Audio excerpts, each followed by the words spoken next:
안녕하십니까. 저는 서진우라고 하고요.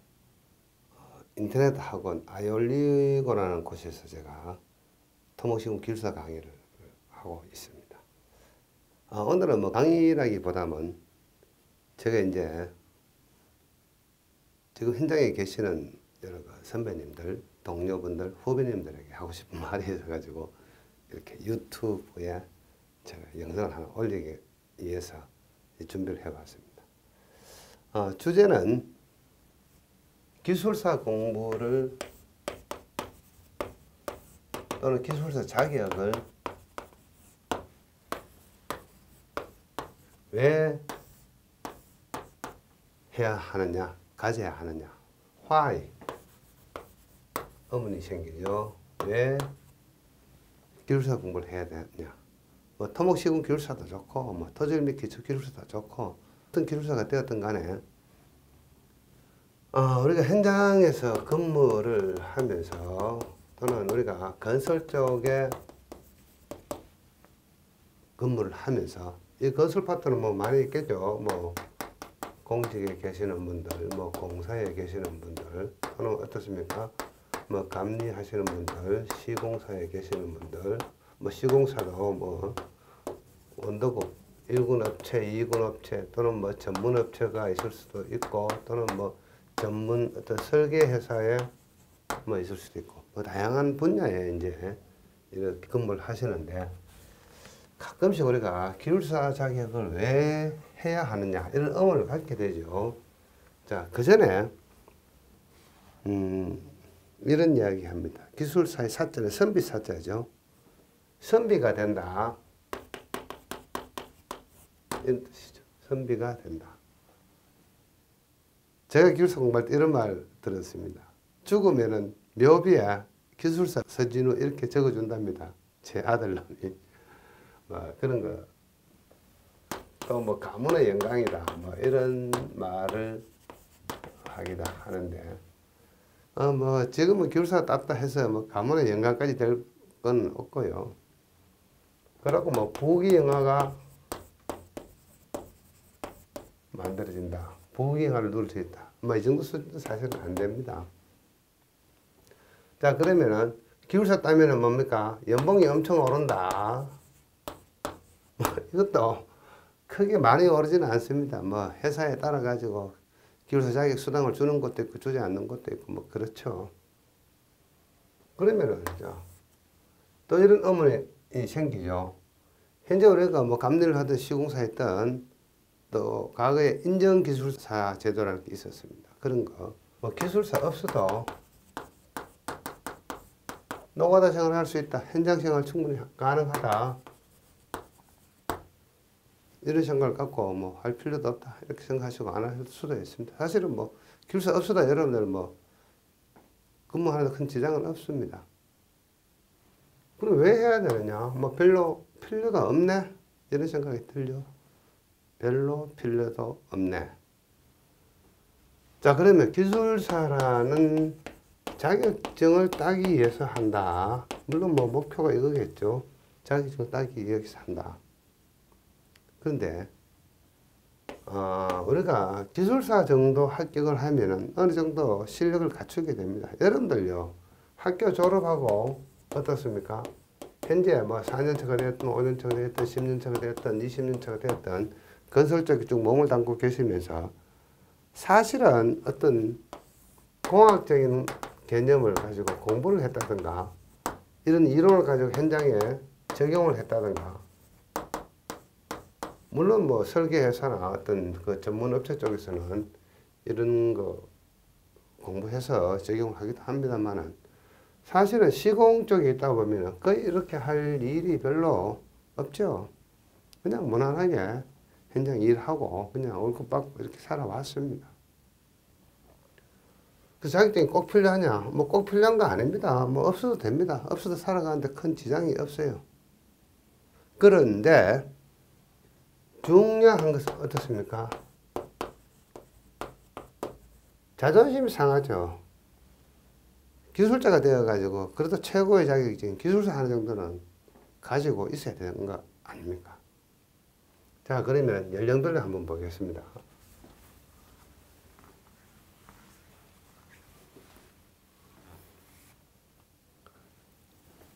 30대, 40대, 50대, 60대, 70대까지 한번 보죠.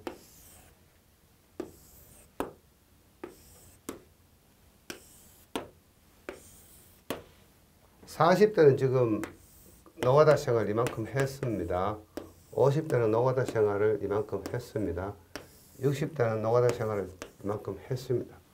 제가 58 개띠이기 때문에 딱 60에 접어들었습니다. 여기서 30대는 아직도 갈 길이 멉니다. 여기까지 한다고 치고 65세까지 한다고 보겠습니다. 40대는 이제 어느 정도 했고 이 정도 할 거고 50대는 이제 할 만큼 했습니다. 60대 저희들 나이 되면 거의 이제 뭐 건설 현장에서 할 만큼 다 했죠. 70대 아직도 어떻습니까? 저희 회사에는 70대의 어떤 감리원들이 아직도 계십니다. 자, 그러면 60대나 70대는 사실은 더 이상 이제 뭐 기울서 잡기 할 이유가 없죠. 그렇습니다. 자, 그렇지만은, 우리가 각 파트에서 이런 것들이 있습니다. 감독,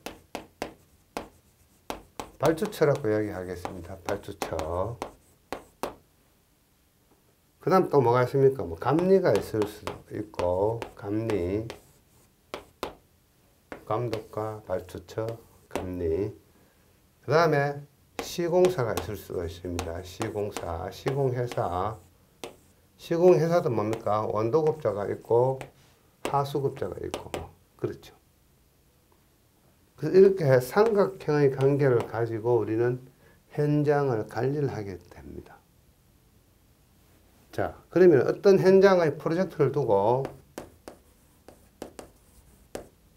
공사관리를 원활하게 수행하기 위해서 감독과 감리는 서로 유기적인 관계를 가지고 보고도 하게 되고 또 업무 지시도 내려오고, 감리는 감리대로 시공사하고 하게 되고, 뭐 시공사가 감독하고 바로 연결되는 경우는 잘 없습니다만은, 자, 그래서 이 감독은 어떻습니까? 감리원을 잘 관리하기 위해서 또는 전체적인 시공 관리를 잘 하기 위해서 어떤 시공적인 개념이라든가 이런 것들을 많이 알아야 되겠죠. 사실 공무를 한다든가 공사에 계시는 분들은 실제 현장의 현실하고 조금 동떨어진 어떤 이야기를 하는 경우가 많이 있습니다. 실제 현장에 나오면 잘 모르고 하는 거죠. 그래서 현장에 왔다 가고 나면은 직접 욕은 하지 않지만 가고 나면은 욕을 합니다. 뭐 아무것도 모르는 사람들이 뭐 감독하네 이런 욕을 합니다. 우리 세상을 살아가면서 들리지 않는 욕을 들을 필요가 없겠죠. 저도 감리를 하는데 현장에 가서 어떤 건축 업무를 한다든가 업무 지시를 하고 어떤 현장 관리를 하는 데서 아무것도 모르는 상태에서 억지 소리를 하면 안 되죠. 시공사에서 억지 소리 하면 이 공사가 제대로 원활하게 수행이 되지는 않습니다. 그러면 제가 다시 사무실 들어오면 입지공사 담당들은 뭐라 그러겠습니까? 아무것도 모르는 것들이 감리한다 이런 이야기 할 수도 있습니다. 직접 대놓고 이야기하지 않지만은 뒤에서 뒷청소에 대놓고 이렇게 욕을 하는 경우가 있어요. 세상 살아가면서 그렇게 할 필요 없죠. 자, 그리고 감리가 제대로 공사를 알고 시공사를 리드해 줘야 됩니다. 제대로 공사 관리를 할 수 있게 해주고, 그리고 원활한 어떤 시공 관리를 함으로 해서 시공사가 돈도 벌고 그런 거 아닙니까? 그래서 어거지로 공사를 지연시킨다든가 공사를 어떤 거 하지 못하도록 방해를 한다든가 이런 게 이루어지는 경우가 허다합니다. 감리 쪽에서. 왜? 몰라가지고 두려우니까. 자, 이 감리라는 사람들은, 저도 감리입니다만은 책임이 엄청 큽니다. 뭐 권한은 그렇게 많이 없어요. 책임이 엄청 크기 때문에 감리로서 자기 신상의 문제를 일으키지 않게 하기 위해서, 뭐 예를 들어서 외부 점검기관 감독뿐만 아니고 외부에서도 점검기관이 있습니다. 국토교통부라든가 이런 곳에서 현장 점검을 합니다. 강급 현장에도 점검을 가지만은 민간 어떤 공동주택이라든가 민간 아파트 현장에서도 국가에서 점검을 합니다. 그래서 이 감리 업무를 제대로 수행하지 못하면 또는 시공사가 규정에 따라서 어떤 공사를 하지 못하면은 품질 관리라든가 이런 것들을 못하면은 감리는 뭘 하죠? 벌점을 받죠. 감리는 벌점을 받으면 개인 신상에도 문제가 있지만 소속 회사에도 상당한 문제를 일으킵니다. 영업을 정지당한다든가 여러 가지 문제가 발생을 하죠. 그래서 감리들은 제대로 알고 공사를 시키면 이렇게 벌점 맞을 일도 없습니다. 근데 두려우니까 그냥 서류만 따지고 행정 서류만 따지고 이렇게 하는 경우가 많이 있죠. 그래서 감리가 시공 경험적인 내용이라든가 시공 지식이 충분하면은 시공사는 엄청 편합니다. 그래서 결국은 뭡니까? 시공사는 이 감리원들을 존경하게 돼요. 아, 저 감리원은 정말 실력이 있고 우리 현장을 도와주는구나. 원활한 품질 관리가 될 수 있도록 미리 알아서 가르쳐 주는구나. 리드해 주는구나. 이렇게 해서 시공회사에 있는 직원들이 감리원을 존경하는 상황이 되어야 되고 감독들도 마찬가지입니다. 업무 회의를 한다든가 공사 회의를 한다든가 공정관리 회의를 할 때 이렇게 감독하시는 분들이 많이 알무해서 서로 커뮤니케이션이 잘 되는 거죠. 감리하고 감독하고 커뮤니케이션이 잘 돼가지고 현장 시공 관리를 원활하게 할 수 있는 거죠. 그래서 이 자격증이 필요하다. 자격증 자체가 필요한 게 아니고 이 자격증을 획득하기 위해서는 뭘 해야 됩니까? 공부를 하게 되죠. 공부를 하게 되면 어떻게 됩니까? 실력이 갖춰지죠. 실력이 갖춰지면은 이런 어떤 시너지 효과가 나타난다. 이렇게 생각하시면 되겠습니다. 그래서 현재 30대 들어오신 분들은 어떻습니까? 앞으로 많은 세월 동안 현장 근무를 해야 됩니다. 그래서 이런 실력을 갖춤을 해서 본인의 미래가 보장이 되고 본인의 어떤 위기가 왔을 때 위기 대응이 가능한 것이 이 자격증입니다. 자, 40대. 40대는 어떻습니까? 이제 후배들도 여기 따라오죠.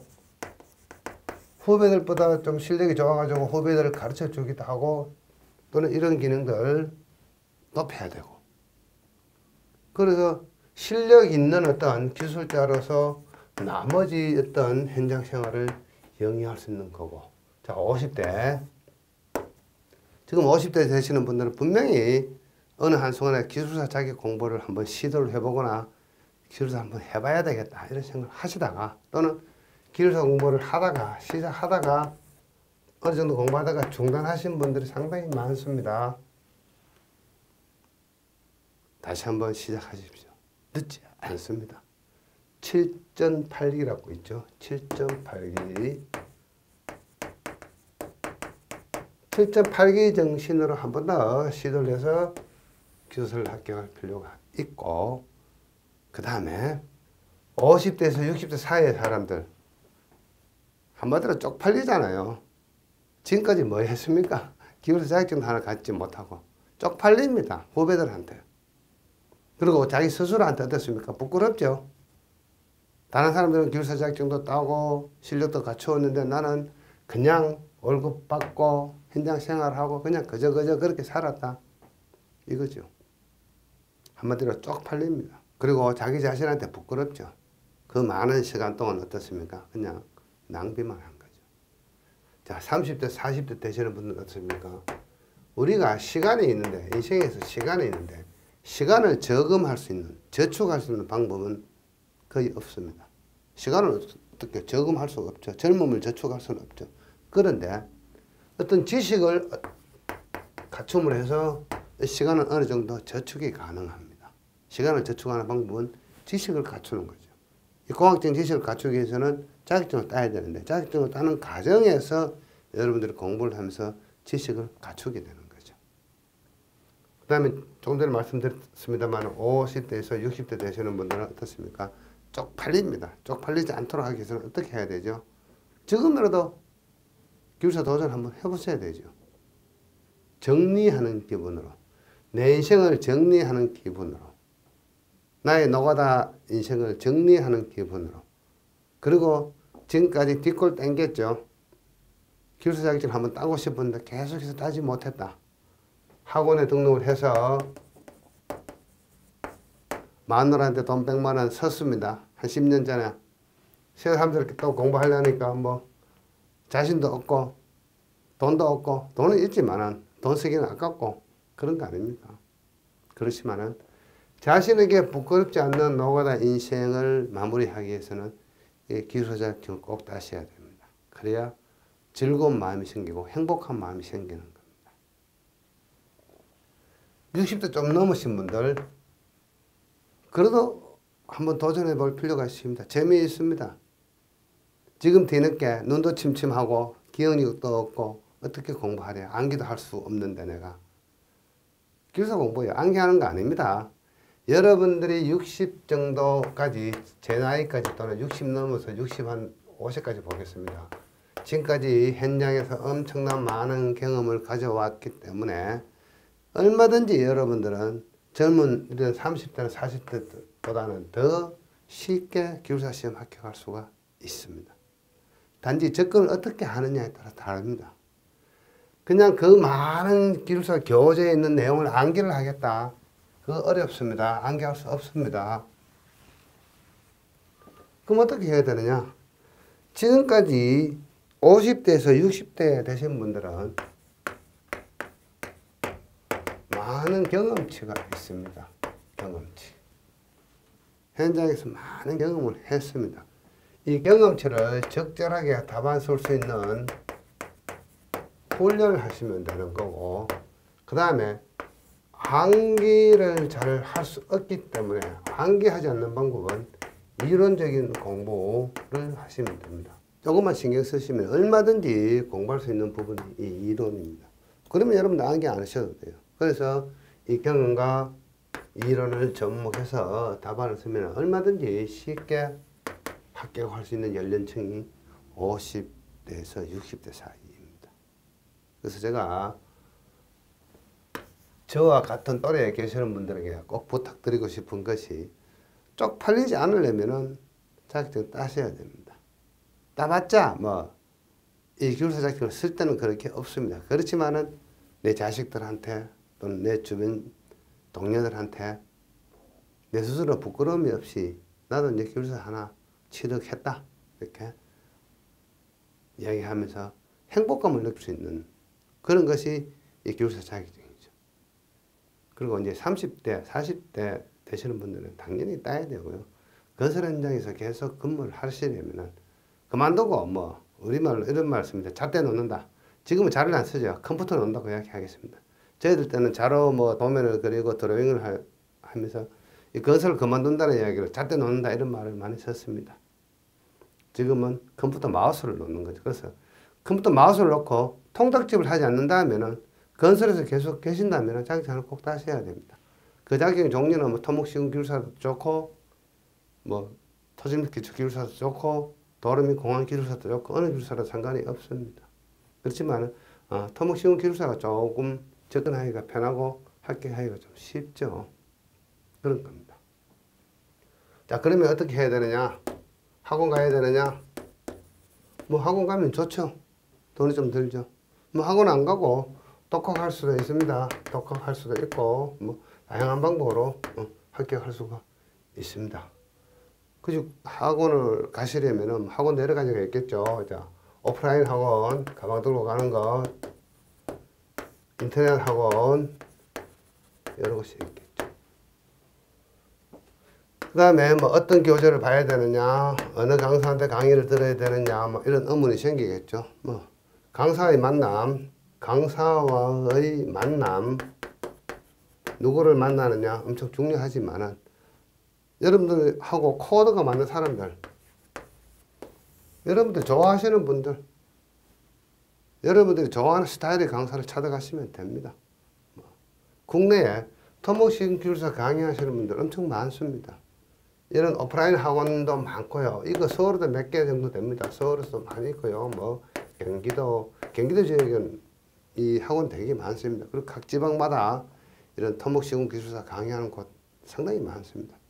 그리고 인터넷 쪽은 진짜 많아요. 엄청나게 인터넷 쪽에서 강의하시는 분들 많이 있습니다. 여러분들이 코드 맞는 곳으로 가시면 됩니다. 자, 그 코드가 잘 맞으면 합격하는 거고 뭐 잘 안 맞으면 불합격하는 거고 그런 거죠. 그래서 강사의 만남은 여러분들이 복불복입니다. 1박 2일을 보면 복불복 있죠. 복불복. 강사의 만남은 복불복입니다. 그건 여러분들이 복이죠. 여러분들의 선택이고 그렇습니다. 그래서 어느 강사가 강의를 잘한다, 어느 교수가 좋아한다 이런 이야기를 말씀드리려고 이야기한 게 아니고 기술 공부를 왜 해야 되느냐. 정리하자면 30, 40대는 앞으로 노가다 생활이 창창합니다. 앞으로 해야 될 시간이 많이 있기 때문에 실력을 갖추기 위해서 해야 되고 50대에서 60대는 한마디로 쪽팔리니까 마무리합시다. 그동안 기술 공부 하다가 말다가 했는데 다시 한번 용기를 내가지고 시작을 하시면 얼마든지 합격할 수가 있습니다. 그래서 쪽팔리지 않기 위해서는 기술 공부를 꼭 해서 자격증을 따야 되는 거고, 그래서 혹시라도 저하고 연결되어 가지고 제가 여러분들에게 도움을 줄 수 있다면 도움을 드릴 테니까 저에게 연락을 주십시오. 제 연락처는 제가 강의는 인터넷 학원으로 들어오시면 연락처가 있습니다.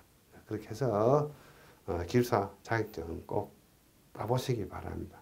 아주 좋습니다. 부귀영화가 생긴다든가 큰 돈이 생기는 일은 아닙니다만 즐겁죠. 자신감이 있죠. 현장에서. 그리고 자존심이 살아납니다. 명함의 기술사 누구? 기술사 서진우 좋지 않습니까? 그래서 그런 나의 자존심을 살리기 위해서 이 노가다 하시는 분들, 현장에 계시는 분들, 기술자들은 꼭 기술사 자격증을 따셔야 됩니다. 제가 강의 중에 뭐 노가다라는 말을 써도 좀 죄송합니다만은 우리끼리니까 우리끼리 현장에서 근무하시는 분들이니까 저 그런 현장 용어를 좀 썼습니다만은 기술자라서 이 자격증은 꼭 필요한 것이다. 이렇게 강조를 드리겠습니다. 자, 저하고 혹시 인연이 되어 가지고 만날 수 있으면은 참 좋겠습니다. 저에게 꼭 한 번쯤 이 내용 들으신 분들은 연락을 한번 주시기 바랍니다. 자, 감사합니다.